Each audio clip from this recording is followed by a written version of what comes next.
going, everyone? Welcome to another episode of Thorn's Jungle. Hope everyone's had a good week. It's Monday, and there's a storm coming in, so I'm pretty happy. I've got a 1.2 kilogram T-bone steak that I'm having for dinner tonight, so I'm a happy chappy. That's like what, I don't know, 2 or 3 pounds in the American metric system. So it's a big steak. It's fresh from the Cretaceous period. It's dinosaur sized, man. Bloody Fred Flintstone will be jealous. Um, we've got an exciting episode today, and it's something that I'm pretty interested in. If you don't already know, I do have an interest in cryptozoology, even though, a lot of the times I'm debunking a lot of it, but that's why I'm so fascinated in it because I can debunk a lot of them and narrow it down to a select few cryptids that I think probably could exist and maybe do exist. Now, I'll list some of them that I think do exist. Uh, well, actually, let's start off with the ones I think don't exist. The Loch Ness Monster. Don't exist. And I actually did an episode about the Loch Ness Monster and how it basically can't exist. It can't exist in the sense of a relic plesiosaur that is, remained in that in Loch Ness in that lake. And I'll just go through very quickly. Plesiosaurs are air breathers, so if there were plesiosaurs in the loch, you'd see them all the time coming up for a breath of air. Um, that loch is a glacial lake, so 10,000 years ago, it wasn't even there. It didn't even exist. So a dinosaur could not, well, plesiosaurs aren't dinosaurs, they're prehistoric marine reptiles, but anyway, they can't exist in a lake that didn't exist until geologically recent times. So, and there's a whole array of other problems I have with that. Um, the theory that they're large eels because they did find environmental DNA in that loch. Yeah, that's plausible, but how big are these bloody eels? Anyway, the episode's way back, very early episode. So if you want to listen to that, it's there for you. Um, Other ones that I don't think exist are like, I don't know, ones you may not have even heard of. But hey, does Bigfoot exist? I'm not even going there because I'll anger people regardless of what I say. People are seeing something. I don't think they're all lying. I don't think they're all hoaxes. There's some pretty convincing evidence out there. And I say evidence. Evidence isn't proof, by the way. So I'll just leave it at that. Um, Now, ones that I think do exist, there's a few. Not too many, there's a few. One of them is the orang pendek, which is the small bipedal hominid that is said to live in Western Sumatra. And a couple of years ago, I actually went to Sumatra to look for it. And I found some pretty convincing evidence. I found some pretty convincing eyewitnesses. Uh, and I think it probably does exist. I did find footprints that looked very convincing to me, of a pretty big ape that lives in that jungle. And orangutans don't live in that part of Sumatra, and they weren't gibbon footprints, so you know something was there. If those footprints weren't of the orang pendek, I don't know what the hell they would have been of. But if they weren't, then the orang pendek probably either does still exist and is very rare, or it did exist and is recently extinct. Now, another one of these cryptid animals is an animal that I only recently sort of became aware of. And a lot of people aren't aware of it. it's kind of a new cryptid to the scene, which is interesting because not often, I mean, you do get new cryptids, so new sightings of animals, but normally they're like kind of, I don't know, mascot animals where if a town wants to become famous, someone will see something in one of their lakes, and next minute it's like this big thing that draws tourists in. And that happens a lot where like the animal necessarily isn't really a commonly sighted creature. It was seen once and now it's like, the town mascot. That happens quite a lot. But this one is like, this one's different because it's not drawing anyone really to this place where it's found. And it was seen and made popular by a pretty reputed conservationist. Now, this animal is called the Otang. Now, that's spelled Otang, Otang, but it's pronounced Otang. Kind of like orangutan, but actually in the countries where orangutans are native to, they call them orangutan. So yeah, I guess it's a colloquialism.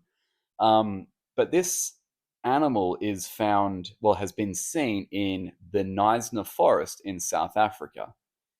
Now, the Knysna forest in itself is a very mysterious place. It's quite small. It's like maybe 3 to 4 thousand square kilometers of Afro-montane forest, which is kind of like higher altitude tropical forest. So it's a bit cooler, a bit more humid than sort of other places in Africa or its surrounding environment. And there's, not too many Afro-montane places in Africa or in the world. Actually, it's a quite unique ecosystem, and they're basically the reason why the Otang was sort of cited and came to public eye is because of the Knysna elephants in this small forest area in basically the kind of the southern tip of South Africa.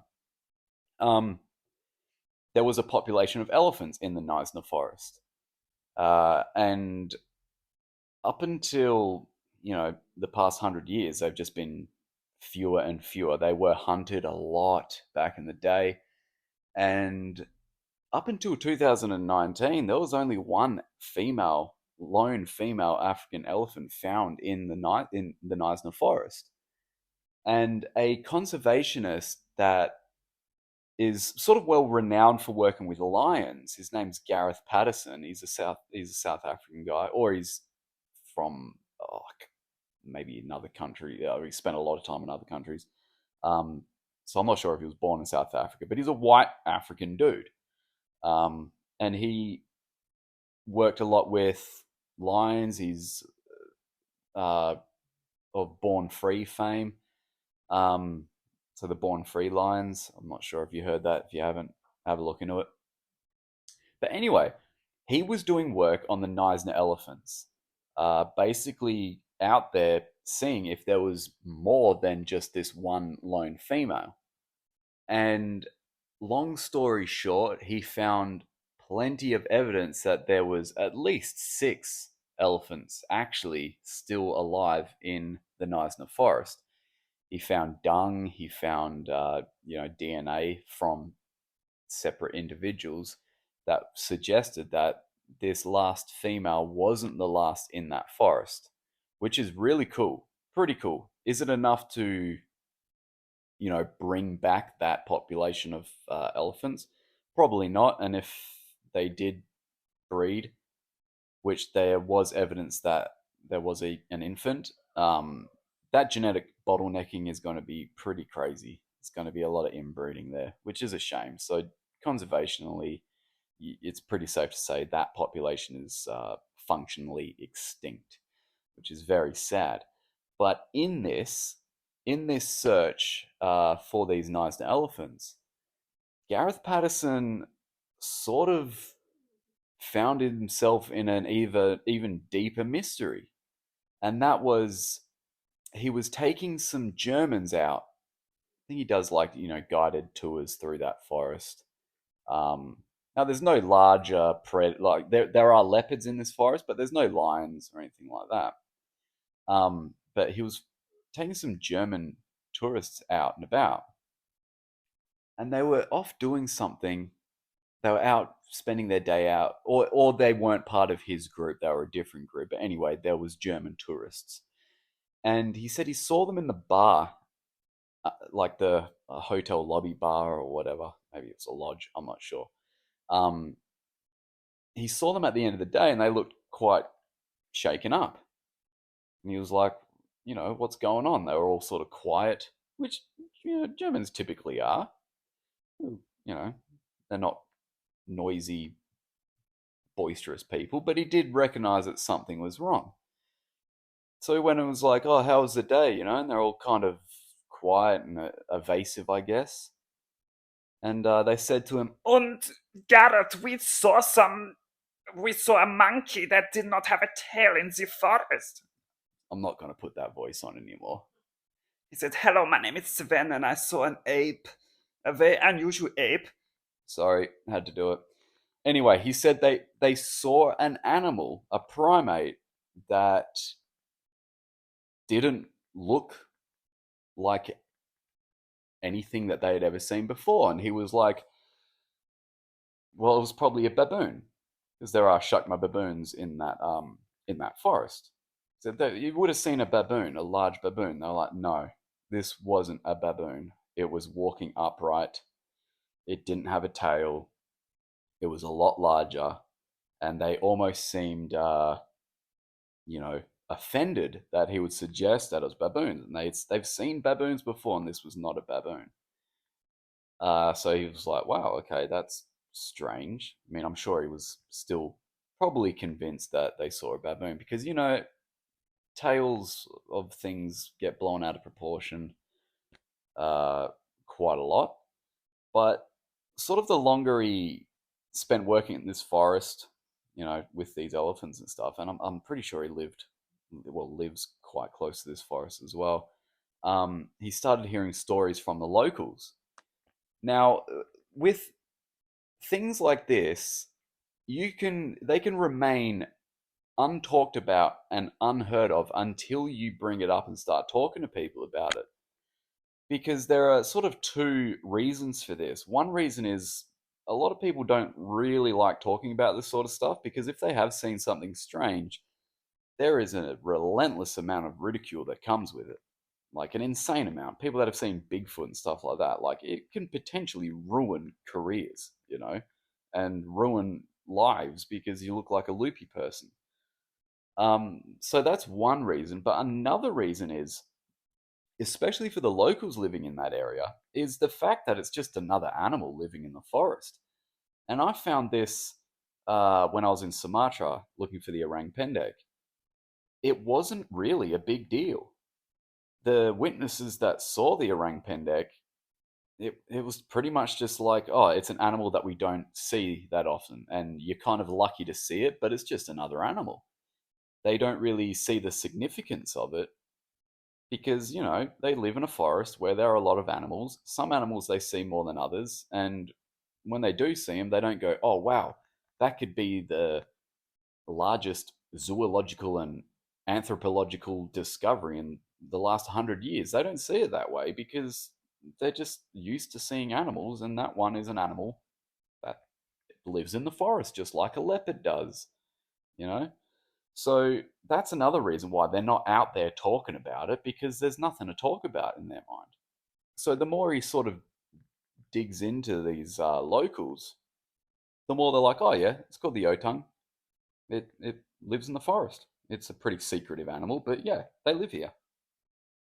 Now one day in 2007, Gareth was in the Knysna forest, and there's this really nice spring that he found, like beautiful clean water spring, and there was like a lot of elephant dung around it, which makes it of quite a significant site because there were, quite a lot of elephant dung, and there's only one elephant that's said to live in this forest. So it's a place that of importance to him because it's a good sort of research area. But the water and coming out of this spring is super clear. And now, a lot of people naturally would not feel this feeling because they're not often exposed to, the feeling of a large predator in the area. But for those of you that have, you'll know what I'm talking about. But for those that don't, if you're in an area and there's a large predator, it doesn't even have to be a predator, just an animal that is kind of not out of place but is present, you do get a really weird feeling.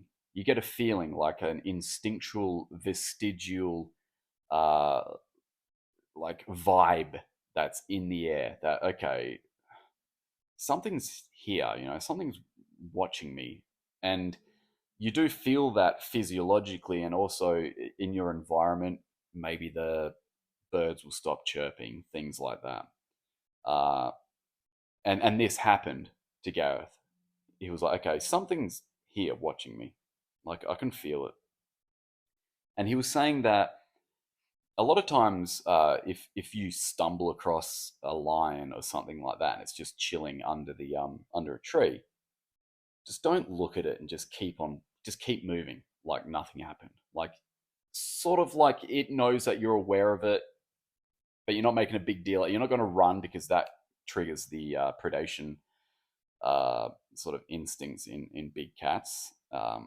Just keep walking with sort of haste and with purpose, and just straight past it. Walk straight past it. So he did that. He just kept on walking.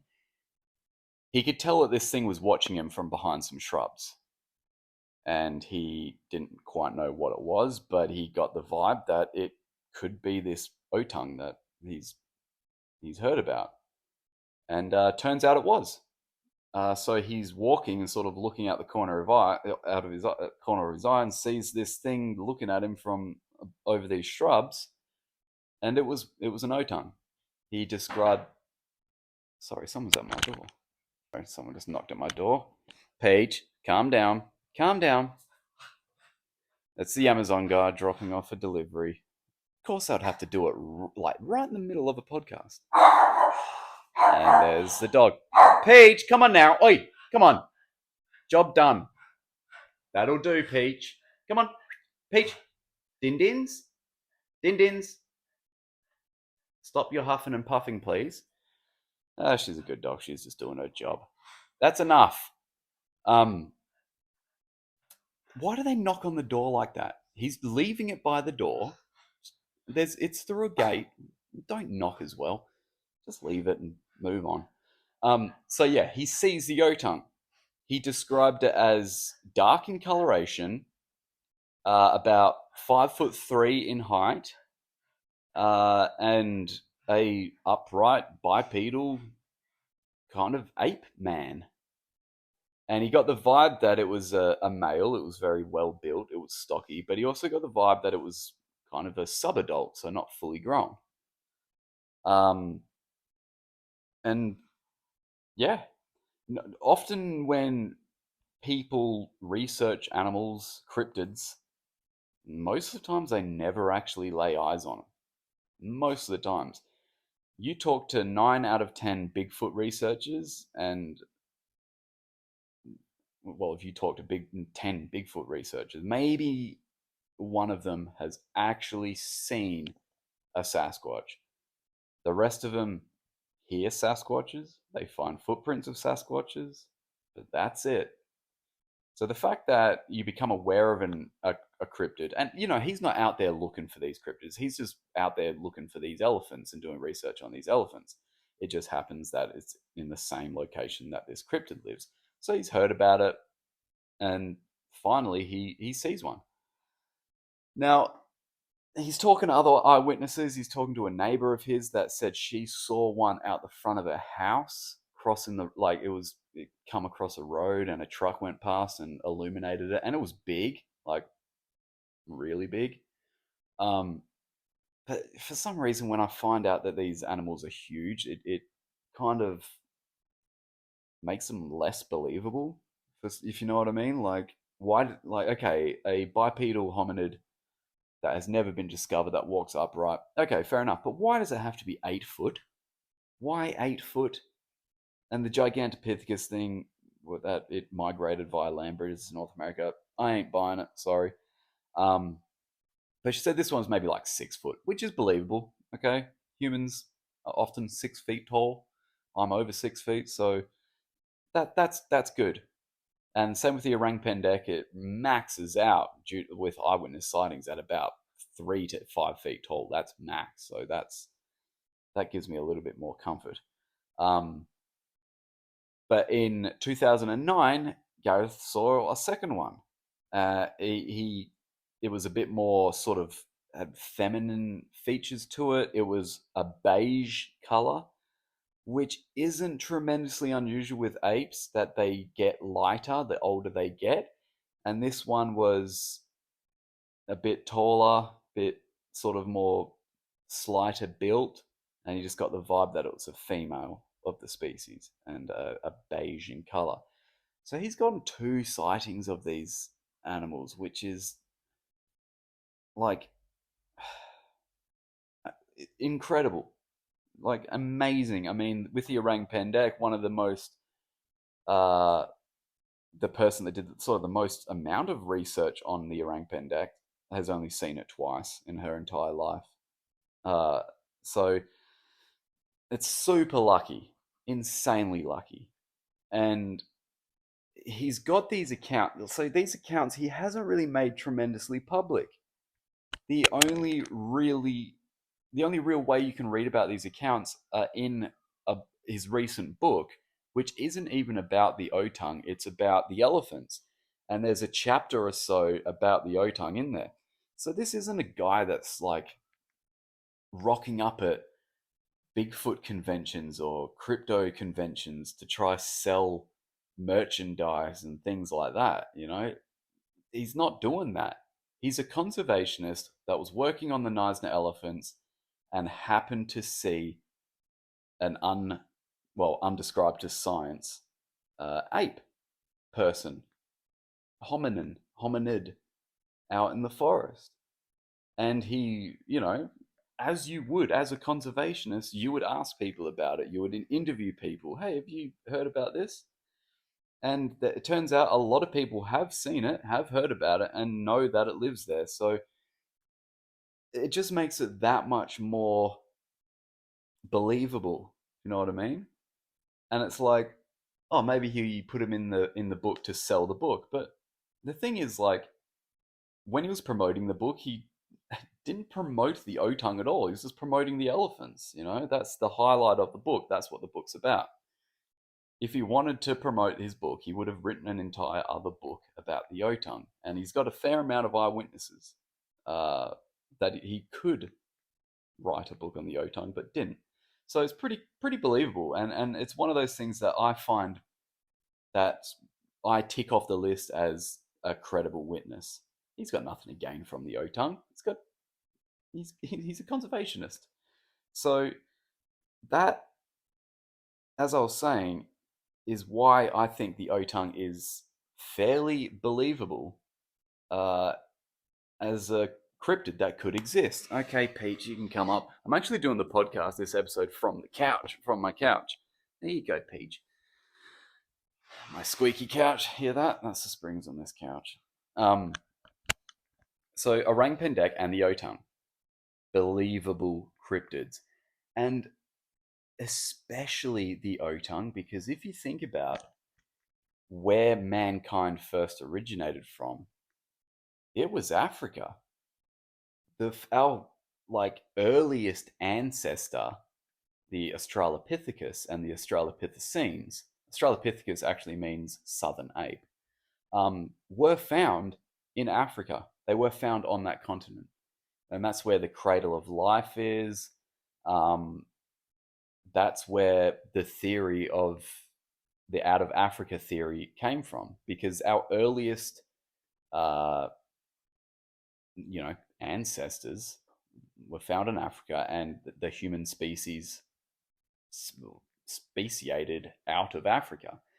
And I mean, that's why in a lot of African indigenous tribes in Africa, we find no Neanderthal DNA in their DNA.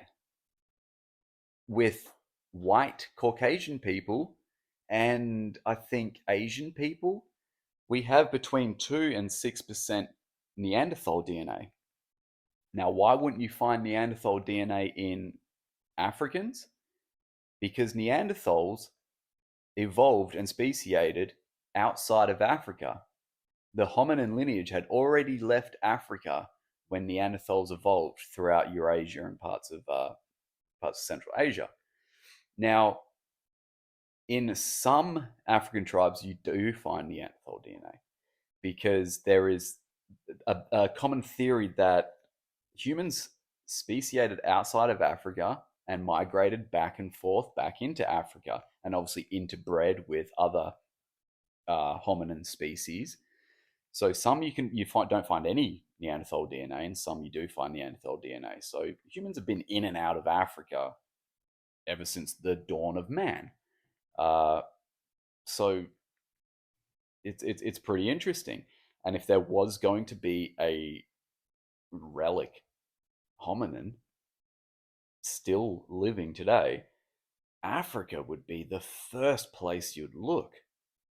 And when I say relic hominin, it's not like I'm saying like I don't really like that term because that sort of indicates that, let's say it was an Australopithecus, it just didn't go extinct and it was just left there.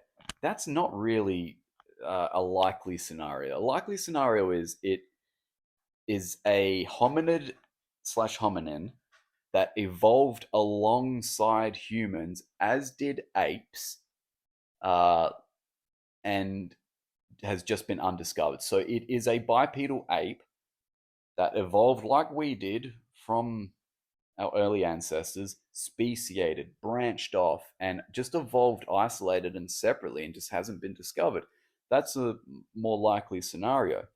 Um, with Bigfoot and things like that, it's always, what if it's you know, a Homo paranthropus or this Homo heidelbergensis, all that sort of stuff. I'm like, no, it wouldn't be. For one, none of those hominins were 8 foot tall like Bigfoot. Um, it would, if it what did exist, it's likely just an ape, a primate that just evolved separately. And that's when the Gigantopithecus comes into play, because it's like, oh, well, Bigfoot's 8 foot, Gigantopithecus was over 8 foot, sometimes 10 foot.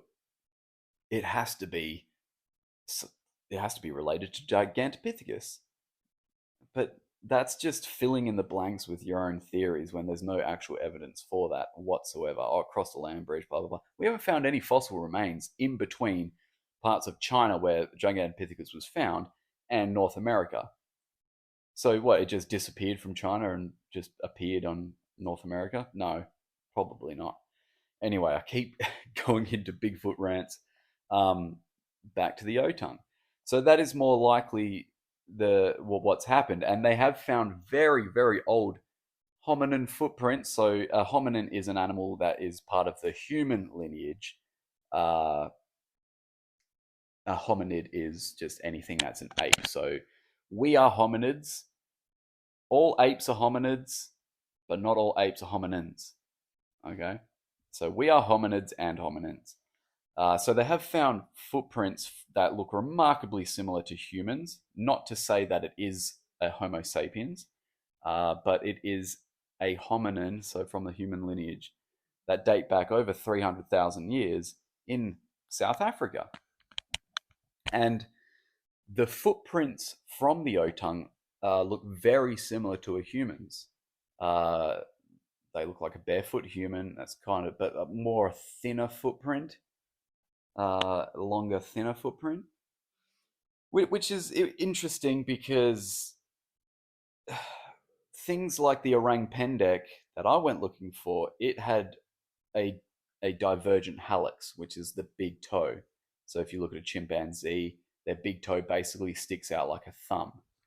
Now, there was an ape living in Africa called the Ardipithecus, which did walk bipedally and did have the divergent big toe, but it's probably not directly part of the hominin lineage, uh, and it probably did spend a lot of time in trees as well.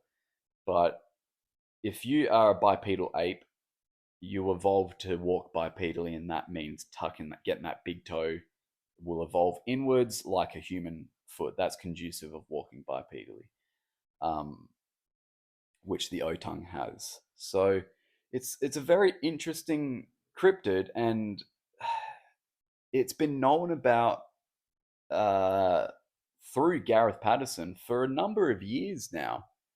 Because he briefly mentioned it in one book and then went into a little bit more detail in his most recent book on it. But still, nobody's really sort of caught on and gotten too interested in it. Like, there's no scientists or cryptozoologists out there researching or looking for the Otang, as far as I'm aware. It's a pretty isolated spot, but it's not stupidly remote. You can absolutely go to the Knysna forest and do tours through there and stuff. And it has been seen running across roads, so it has been seen where people frequent. Um, so it kind of blows my mind. I guess I'm gonna have to go looking for it. That's sort of the only logical thing I can think of. If nobody's looking for this thing, maybe I should go and have a look. Hell, I went looking for the orang pendek. I spend a lot of time in South Africa. The Knysna forest ain't too far away from where we do these trips in South Africa. So hey, it might be worth a look. See what the fuss is about. See if I can find something. If I could get a sighting. Oh man, I didn't look. I didn't get a sighting of the orang pendek, which is pretty like it's not it that is not unusual. It's like people see these things once in their entire life, even if they spend their entire time in that jungle. I go there for a week and see it. Be pretty damn lucky. But even if I don't lay eyes on it, it would be cool to talk to some witnesses, maybe look for footprints, just check it out. And if I want to go back, lay some camera traps, something like that, I can. So I would love to go looking for the Otang. I'm not going to waste time on cryptids that I don't think exist. Uh, a lot of people have a lot of those cryptids covered. All right, there are a lot of people looking for these other cryptids. Not so many looking for the orang pendek and the Otang. The people that were out there trying to look for the orang pendek in Sumatra, there was two of them, and they're not doing it anymore. Um, which is why I kind of wanted to jump, take the reins on that and have a look. But the Otang, I think there's even fewer. So hell, you never know. There could be an expedition Otang in the works for old Thorny here. I could come live from the Knysna Forest doing a Thorns Jungle episode. I won't because I'll be too busy, but it would be fun to imagine, right? Yeah. Anyway, I just wanted to do this episode on this cryptid because I recently remembered it and I was like, man, nobody knows about this thing. It'd be cool to get it. Actually, no, I don't really want to get the word out there about it, but because I want to be the one that finds it. I don't want a bunch of people down there with pitchforks and torches looking for it. But you know, I'm sure my listeners aren't going to be booking flights anytime soon to head to the Knysna forest to look for an undiscovered species of bipedal ape. That's more of a Adam Thorne thing. That's how I tend to spend my money. So yeah. Oh yeah. Yesterday was my birthday as well. So I hate my birthday. I don't hate it. I love my birthday, but I get kind of depressed over my birthday, and it's for no reason. It's not because it's another year older or I haven't fulfilled my dreams yet. It's nothing. It's not that at all. I just feel guilty that everyone makes a fuss about me for a day. It's just this weird guilt. I don't know what it is. I don't know what it is, but I get depressed over my birthday. I feel absolutely grateful, my family and stuff making a fuss. So grateful but guilty at the same time, and yeah, I don't know, it's this icky feeling. So I went and saw my family. That was great. Loved seeing them. And came home and watched movies and got junk food. Pretty much what I do every weekend. But that's what I like, and that's what I'm going to continue to do. Anyway, it's like 3.5 weeks, and I'm back in Africa, so I'm looking forward to that. It's going to be awesome. Going to be a good trip. Going to be chilled because half of the people coming on this group trip have came with us before, so we know them and they know the routine. So it's going to be very easy. It's going to be chilled, and yeah, I'm hell looking forward to it. But anyway, I'll leave you alone and get to your work day or whatever it is you're doing. It's a Monday after all. Ugh, horrible. Even though I work from home, it's still the thought of other people at work on a Monday. Yeah, I just, I'm an empath. I feel it. Don't worry, I feel it. I've worked plenty of jobs that I did not want to work, and there's nothing worse. But if you enjoy your job, fantastic. And hey, you got to put food on the table. So have an awesome week. A weekend will be with you before you know it. And you'll be hearing my voice again probably too soon. Anyway, have a good week, guys, and I'll see you in another episode of Thorn's Jungle. Take care.